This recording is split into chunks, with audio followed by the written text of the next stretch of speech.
Attention to all SSS pensioners, kakapasok lang na balita, ang GSIS ay naglabas ng 3.93 bilyon na regalo sa Pasko sa mahigit 400,000 na mga pensioners. Sa video na ito, pagkitapos hanggang sa dulo para malaman ang buong impormasyon.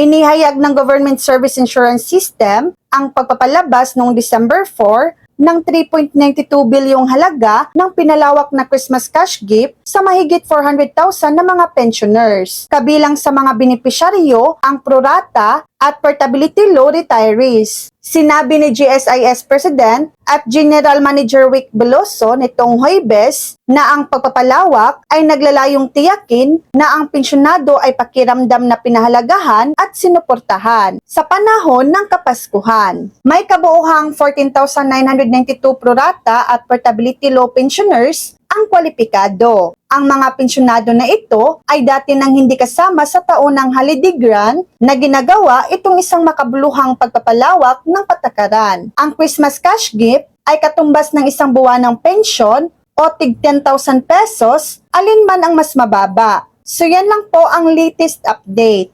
Sa ating mga pensioner, good news po ngayong Kapaskuhan, ilalabas ng GSIS ang 3.93 billion Christmas cash gift.